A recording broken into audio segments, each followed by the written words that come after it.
One Piece es una obra con más de 20 años de serialización y actualmente cuenta con más de 1000 capítulos en su haber. Es bien reconocido en el mundo entero como el manga más vendido de la historia y ha tenido una gran influencia en la industria del anime y manga. Por muchos es considerado como el mejor manga de todos, ya sea por su impresionante world building, el carisma de los personajes o los grandes momentos con los que cuenta la serie, y de eso precisamente vamos a hablar hoy aquí. De entre los más de 1000 capítulos que incluye este gran manga existen multitud de momentos, ya sean tristes, épicos o emotivos, que marcaron a los fans. Son momentos en algunos casos capaces de hacerte llorar a mares y en otros capaces de dejarte pegado en el asiento ignorando cualquier cosa de tu alrededor que no sea la pantalla en cuestión. Este es un top de 7 de los mejores momentos de todo One Piece, pero aún así me he visto obligado a dejar fuera del top a muchos otros momentos de gran calidad, los cuales me hubiera gustado comentar. Sin embargo, son tantos que es imposible abarcarlos todos en un solo vídeo. Sin más dilación, ponte cómodo, coge unos buenos nachos, una Coca-Cola y disfruta del vídeo.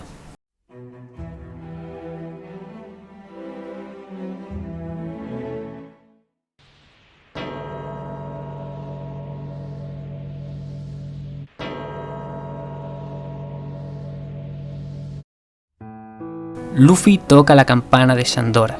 Skypiea es un arco bastante criticado dentro de la comunidad de One Piece, pero es innegable que tiene uno de los mejores momentos de toda la serie. Que Luffy hiciera sonar la campana de oro de la legendaria ciudad de Shandora conllevó muchas cosas. Norland ya escuchó el sonido de la campana hace 400 años y cuando llegó a la isla de la que provenía el sonido conoció a la tribu de los Sandian. Aunque al principio sus creencias chocaran y tuvieran algún que otro conflicto por temas de religión y ciencia, finalmente Norland salvó a toda la población de una epidemia que estaba a punto de matarlos a todos, convirtiéndose así en el mejor amigo del gran guerrero Calgara. Casi podían considerarse familia, pero cuando Norland partió, Calgara prometió que tocaría la campana día tras día para que, a la hora de regresar, Norland pudiera oír el sonido y no se perdiera en el ancho mar. Sin embargo, unos años después, debido al Knock-Up Stream, toda la ciudad de Shandora subió al cielo y llegaron al reino de Skypiea. Los Skypians se adueñaron de la tierra, expulsando de allí a los Sandians porque consideraban a Shandora una tierra sagrada ofrecida directamente de Dios. Norland llevó al rey de su reino hacia la isla para que se maravillara al ver el oro de la ciudad, pero Shandora ya no estaba, ya que había subido al cielo. Por esto mismo, sin Norland saber nada, el rey lo condenó a muerte por haberles mentido diciendo que allí encontrarían una ciudad de oro. Los descendientes de Norland por 400 años fueron discriminados por lo que hizo su antecesor y todos y cada uno de ellos buscó demostrar que Norland nunca estuvo equivocado, tratando de encontrar aquella mítica ciudad. Nuestros protagonistas se encontraron con uno de sus descendientes justo antes de subir a la Isla del Cielo. Asimismo, los Sandians fueron desterrados de sus tierras y durante más de 400 años lucharon con los habitantes del cielo para recuperarla. El mayor deseo del descendiente de Calgara era tocar la campana para que Norland supiera que estaban allí, en el cielo, que no habían desaparecido o muerto. Muchos de los habitantes del cielo también consideraban el sonido de la campana como una melodía que, algún día, cuando volviera a ser tocada, marcaría el fin de aquella guerra de más de 400 años. Sin embargo, Enel llegó a la isla y prácticamente esclavizó a toda la población del cielo, manteniendo también la guerra con los Sandians. Luffy decidió tocar la campana para que el descendiente de Norland, que conoció hace pocos días, oyera la campana desde abajo y supiera que la ciudad de oro siempre estuvo en el cielo, que su antecesor no había mentido. Luffy tocó la campana al mismo tiempo que derrotaba a Enel, lo que todos los personajes del arco deseaban, al fin se cumplió. Con la melodía de la campana, la promesa de los amigos Norland y Calgara que comenzó hace 400 años finalmente se cumplió. La gente del cielo se libró de la tiranía de Enel y al mismo tiempo aquella guerra que había enfrentado a los Sandians y a los Skypians durante aquellos 400 años al fin terminó. Una nueva era había comenzado y todo gracias a la intervención de Luffy en la isla. Al fin la paz había vuelto a reinar en el cielo.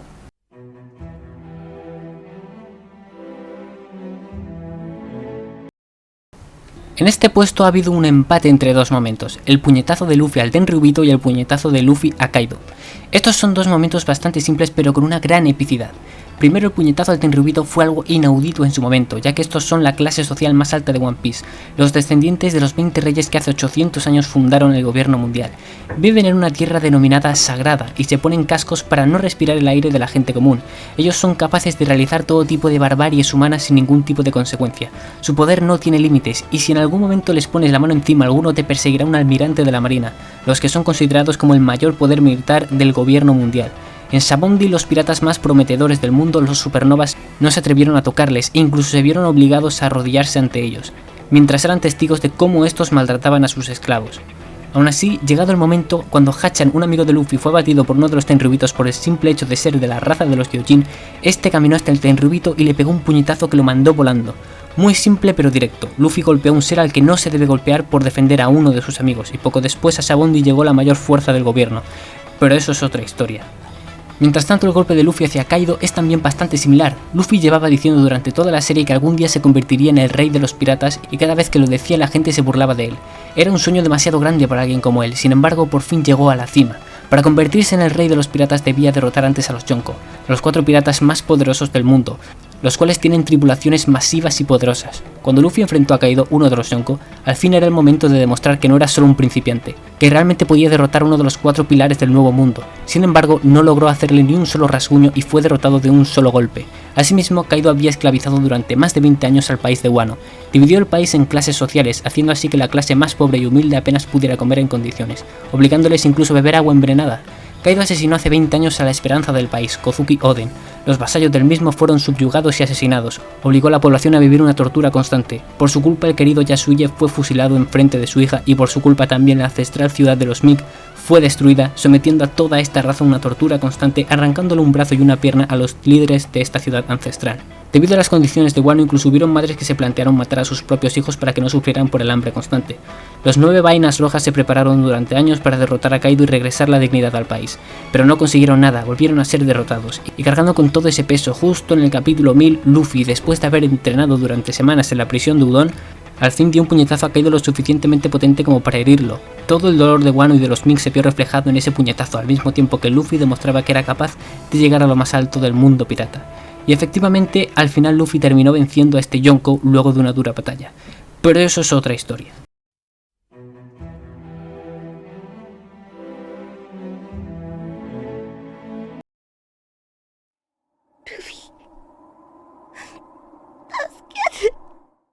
Este momento es mítico en One Piece, ya que ocurrió más o menos por el capítulo 50 de la obra, pero este ya nos daba indicios de lo grande que sería One Piece en un futuro. Nami había vivido un auténtico infierno durante toda su vida. Siendo una bebé fue adoptada por Belmer y vivió con ella y su hermanastra Nojiko durante algunos años. Aunque fueran adoptadas ya podían considerarse una verdadera familia. Nami y Nojiko eran lo único por lo que Belmer seguía viviendo y daría lo que fuera por ellas. No obstante, un día la tripulación de Arlong llegó al pueblo y lo sometió.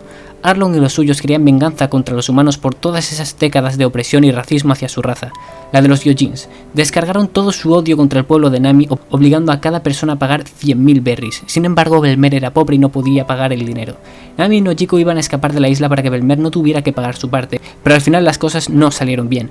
Belmer decidió pagar la parte de sus hijas mientras que ella fue asesinada ante ellas por no pagar la suya. Nami fue secuestrada por Arlong por su talento como navegante, y este le propuso un trato.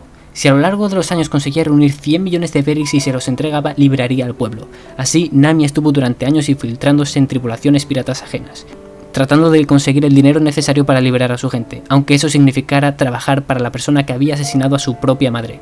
Entre las tripulaciones a las que saqueó también estaba la de nuestros protagonistas, los Mugiwaras, los cuales siguieron a Nami hasta su isla. Cuando esta por fin había conseguido todo el dinero luego de varios años, Arlong se encargó de que se lo robaran todo, rompiendo así su palabra. Nami era consciente de que a este paso su pueblo nunca sería libre, y los ciudadanos, conscientes de la situación, se alzaron en armas y fueron a atacar a Arlong aún sabiendo que morirían. En ese momento Nami colapsó, ya no podía hacer nada por salvar a su pueblo y lo único que hizo ante tal impotencia fue apuñalarse el tatuaje de Arlong que simbolizaba la unión a la banda. Nami había tenido una vida solitaria, luchando ella sola por salvar al pueblo sin recibir la ayuda de nadie, y todo para que ninguna persona importante para ella sufriera daño alguno. La tripulación de Luffy era la única en la que había estado a gusto y lloró poco después de dejarla, pero el deber de salvar a su pueblo era lo más importante, siempre luchando sola, plantando cara al sufrimiento y a los obstáculos, pero esta vez había sido derrotada por completo, estaba a punto de perderlo todo, y en pleno llanto lo único que pudo hacer fue, por primera vez en su vida, pedirle ayuda a alguien. A Luffy. Este junto a su tripulación, sin dudarlo ni un instante, fueron a por Arlong para destrozarlo, por haber hecho llorar a su compañera. Vencieron y la tiranía de Arlong cesó, haciendo que Nami pudiera volver a sonreír una vez más. Pero eso es otra historia.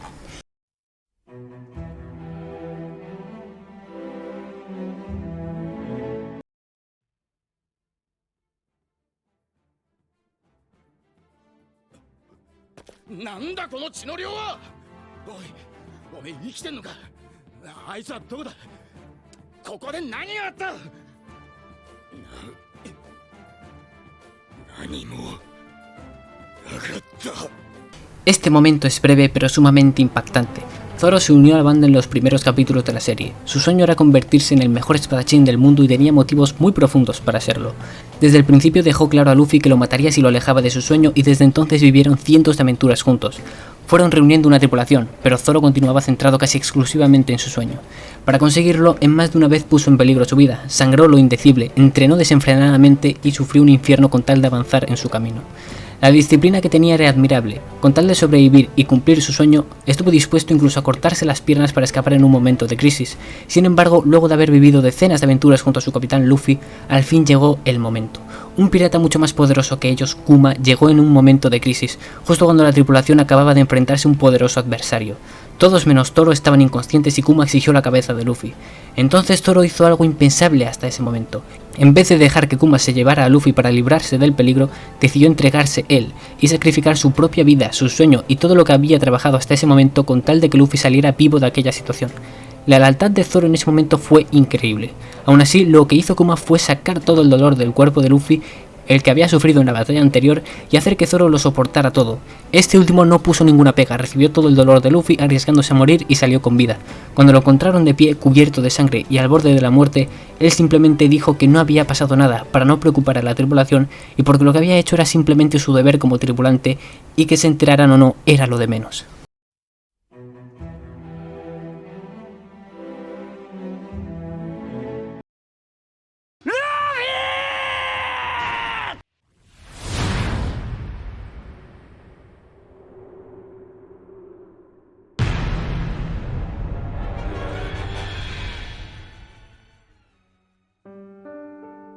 Este es posiblemente el momento más spoileado de toda la serie, pero no por nada, y es que es uno de los momentos más tristes de todo el manga sin duda alguna. Cuando Luffy era pequeño y estaba totalmente solo, conoció a Ace y a Sabo.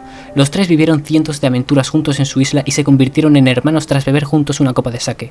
Poco después, Sabo murió, y solo Ace quedó con vida. Luffy y Ace eran inseparables. Luego de la muerte de Sabo se tenían solamente el uno al otro, y prometieron que algún día salían a la mar y serían libres. Se separarían y cada uno tendría una tripulación, pero siempre seguirían siendo hermanos. Y así fue. Luego de 10 años Luffy se hizo a la mar y consiguió una tripulación, pero no todo le fue bien. Llegados a cierto punto de la aventura tuvo un conflicto con Usopp y casi pierde a Robin. Se dio cuenta de que ser capitán no era tarea sencilla, pero fracasó totalmente cuando en el archipiélago Sabondi toda su tripulación fue separada y se quedó solo de nuevo, luego de haber vivido cientos de aventuras con ellos. Si la situación ya era grave y sin saber cómo volver a reunirse con su tripulación, se enteró de que su querido hermano Ace estaba a punto de ser ejecutado. Sin pensárselo dos veces y antes de volver a reunirse con su tan querida tripulación, fue a la prisión más peligrosa del mundo, Impel Down, con la ayuda de Boa Hancock para liberar a Ace. Allí vivió un infierno, fue envenenado, atacado por todo tipo de seres, fue encerrado en una celda bajo cero a máxima seguridad y estuvo muchísimas horas seguidas con un dolor extremo con tal de sobrevivir al veneno. Al final logró sobrevivir a todo y fue directamente a la base militar más peligrosa del mundo, el cuartel general de la Marina, solo para rescatar a Ace. Allí se libró una guerra entre la Marina y 5 Shichibukais contra la tripulación pirata más poderosa del mundo, la de Barba Blanca. Luffy allí era como una mosca en medio de una tormenta y estuvo cerca de morir varias veces, pero no estaba dispuesto a dejar morir a su hermano. Al final, en plena guerra, logró librar a Ace de sus ataduras, pero poco tiempo después, cuando el almirante Akainu fue a asesinar a Luffy, Ace se puso en medio para salvar a su hermano y recibió un golpe que le atravesó el pecho. En un momento en el que Luffy lo había perdido todo y con la única esperanza de que pudiera salvar a su hermano de una muerte supuestamente inevitable, luego de vivir el mismísimo infierno, al final tuvo que ver cómo Ace moría en sus brazos. Luego de una breve charla de despedida, Luffy terminó perdiendo al único hermano que le quedaba, y quedó traumatizado. Este momento significó un punto de inflexión en la historia. Al final Luffy se recuperó gracias a Jinbe y logró reunirse con su tripulación, pero eso es otra historia.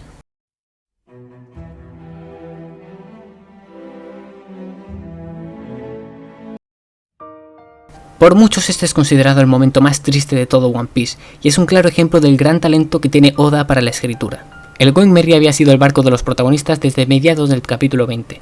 Desde entonces a bordo del barco vivieron un sinfín de aventuras. Pasaron por decenas de islas, subieron montañas, sobrevivieron a ataques enemigos, llegaron hasta una isla en el cielo, etc. Pero llegado el momento el barco quedó en tan mal estado que los mejores carpinteros del mundo dejaron en claro que no podía seguir navegando nunca más. Luffy tomó la difícil decisión de dejar el Going Merry para no poner en peligro al resto de la tripulación y por eso acabó surgiendo un conflicto bastante serio con Usopp, y Luffy tuvo que enfrentarse a él. Finalmente se nos reveló que los barcos que están bien cuidados cobran vida y tratan de llevar a su tripulación a cada isla con toda la buena intención. Que el Going Merry no se hubiera hundido todavía indicaba que el barco tenía una gran fuerza de voluntad y no iba a dejar tirados a los que consideraba sus compañeros. Poco a poco y desde el inicio, Oda fue incluyendo al propio barco como un miembro más de la tripulación. Era la casa de los protagonistas, y el lector cada vez le cogía más cariño conforme avanzaban los episodios. Finalmente el barco fue totalmente solo a salvar a los Mugiwaras en un momento de necesidad, aunque ya estuviera a punto de romperse, solo para asegurarse de que la tripulación sobreviviera. Sin embargo, al final sucedió lo inevitable, el barco acabó rompiéndose, y Luffy decidió hacerle un funeral vikingo como despedida. Luego de unos cuantos flashbacks en los que se nos recordó todo lo que los Mugiwaras habían vivido con el barco, este mismo, justo antes de ser consumido por las llamas, habló directamente a la tripulación, diciendo que había sido feliz y que le hubiera gustado vivir más aventuras con ellos. Prácticamente todos los Mugiwaras comenzaron a llorar y finalmente el barco murió. Cientos de personas a lo largo del mundo han llorado con esta escena, por un barco, y esto dice mucho de la obra. La escena habla por sí sola.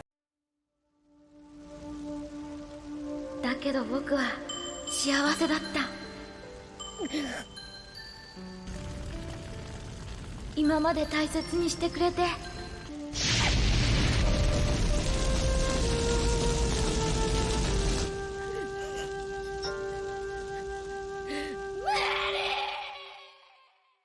Y sin más dilación, pasamos al puesto número 1.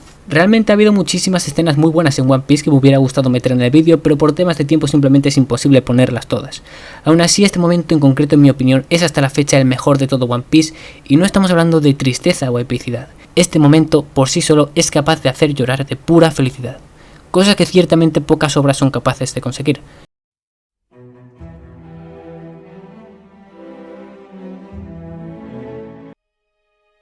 Así es, estoy hablando del Quiero vivir de Robin. Robin sin duda ha tenido una de las peores vidas en la historia de One Piece. Cuando apenas era una niña, su madre la abandonó para estudiar la historia. Era maltratada por su tía, los niños del pueblo la discriminaban por tener un poder extraño y los eruditos con los que quería estudiar la alejaban de sus investigaciones por su propio bien. Al final Robin terminó sola y con el simple deseo de poder coger de la mano a su madre algún día, a la cual no veía desde hace varios años. Se hizo un amigo, Jaguar D. Soul, un gigante náufrago que llegó a la isla por casualidad. Pasaba con él la mayor parte del tiempo porque con el resto se sentía infeliz. Sin embargo, un día llegó la tragedia. La madre de Robin volvió a la isla, pero solo para avisar de que el gobierno mundial iba a asesinarlos a todos, y que debían escapar. En el mundo de One Piece existen 100 años en blanco de los que no se sabe nada y el gobierno mundial ha prohibido estudiarlos. Aún así, los eruditos de la isla de Ohara habían investigado ese lapso de historia y por ende el gobierno pretendía masacrarlos a todos. Al final Robin terminó reencontrándose con su madre, pero en poco tiempo todo volvió a venirse abajo. Absolutamente todos los habitantes de la isla, incluyendo niños, eruditos y su propia madre, murieron aquel día por culpa del gobierno mundial. Ella logró escapar gracias a la ayuda de Aokiji, pero como Robin tenía la capacidad para descifrar la historia, el gobierno mundial puso una increíble recompensa por su cabeza y la difamaron, llamándola demonio o monstruo, todo para que la gente la odiara y la entregara antes de que se descifrara la historia del mundo.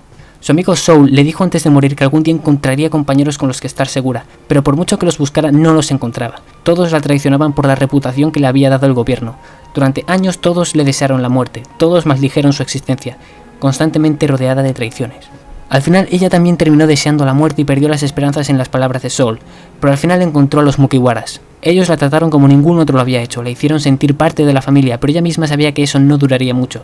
Por su culpa todos estuvieron a punto de ser asesinados por el almirante Aokiji y sabía que tarde o temprano ellos la acabarían viendo como una carga y la traicionarían. Por eso, para asegurar su salvación, se entregó a la agencia de inteligencia del gobierno mundial el CP9. Ella quería morir, tenía miedo de volver a ser rechazada, de ser traicionada por la gente que ella más quería. Sin embargo, los Mugiwaras se enfrentaron a lo imposible para rescatarla.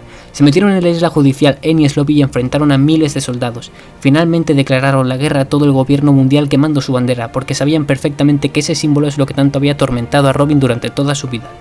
Demostraron estar dispuestos a enfrentarse al mundo si hacía falta. Ante este acto tan impensable para cualquiera, Robin recordó las palabras de Soul, de que al final encontraría gente que la protegería del cruel mundo en el que vivía. Y finalmente Robin entonó las palabras que más escondidas tenía y que nunca pensó que iba a decir en algún momento de su vida. Dijo que quería vivir y que quería seguir viviendo aventuras con ellos en el ancho mar.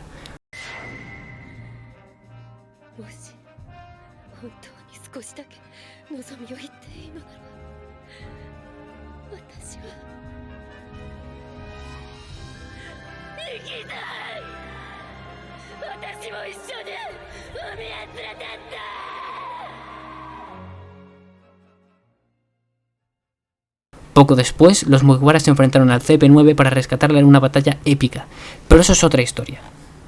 Y bien, hasta aquí llegó el vídeo, chicos. Si os ha gustado, dadle like, suscribíos, activad la campanita y poned un comentario. Hasta la próxima.